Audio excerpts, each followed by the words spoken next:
Isn't the term based such a great word, as in, this is based on a true story?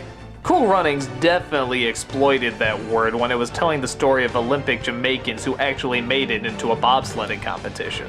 I get the feeling this film could have been a really dramatic, really fascinating story if it was done by like Touchstone or Paramount or something. But, because it's Disney, we gotta play out the goofy and funniness of these guys trying to make it in the Winter Olympics. And would the film have been better if it didn't deal with that corny point of view? Probably, but at the same time, I kinda like the corny point of view in this. Yeah, I'm really torn about this, because on the one hand, it is silly, and the Jamaicans are more like the Ninja Turtles in their personalities and how colorful and goofy they are. But at the same time, I kinda like the Ninja Turtles, and let's look at the story.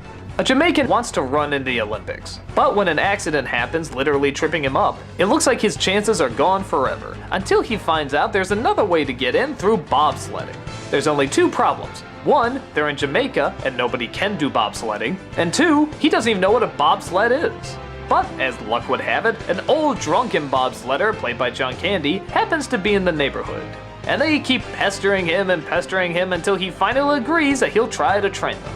They get a team together and do their best to try and learn how to do it on hills without ice. And sure enough, John Candy says they're ready to go.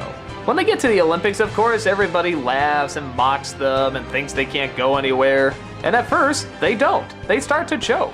But then on the second go, they start to actually do a really good job and everybody is suddenly on their side. All building up to the final competition.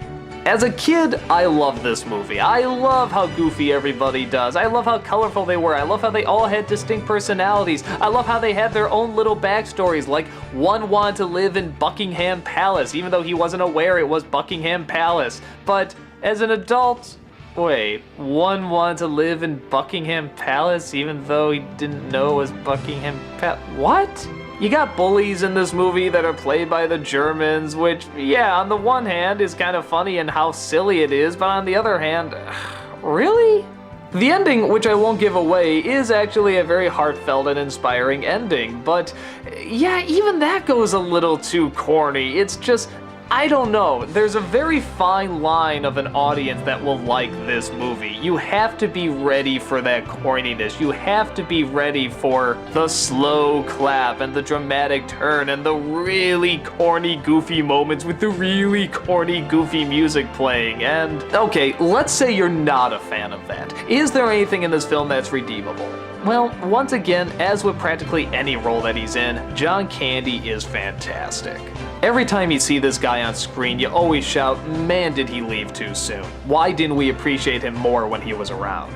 He just took every role that he did so seriously, whether it was a comedy or a drama or something in between like this. He captures the pain and weight of a guy who cheated in the Olympics originally, but then wanted to come back. He wanted to do it because he felt it was right, and he wanted to give other people a chance. He wanted to do it because that's what the Olympics are.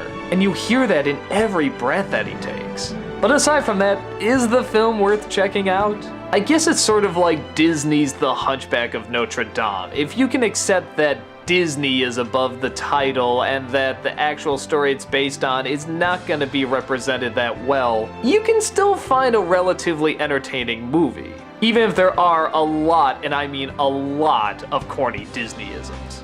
But to all the actors' credit, they do what they need to do pretty well. When they need to have the funny moments, they're pretty funny and over the top, and when they need to have the dramatic moments, they do that fine too. Are the side stories really forced and contrived? Yes. Did they probably not happen? Most likely. But you do get a lot of heart from these guys, and you can definitely feel it on screen. So it's definitely a mixed bag. For me, the film is harmless and allowed for some fun humor and even a few inspiring moments, even if they are really corny. It's kind of like those old 80s movies that you watch that you know are really hokey, but you can't help but enjoy because there's just so much passion behind it. I think it's sort of the same case here. I think that should give you a general idea if this is a film you're going to enjoy or not. And even though the silliness of it can be a little teeth-grinding at times, I can't find myself saying I didn't actually enjoy it. I did. I enjoy the cheesy lines, I enjoy the annoying one-liners, and I enjoy it because there's still a lot of heart behind it. Yeah, there's a lot of fault, but in my heartfelt nostalgic mind, there's no problem, man. See, it's so corny it's even having me say lines like that.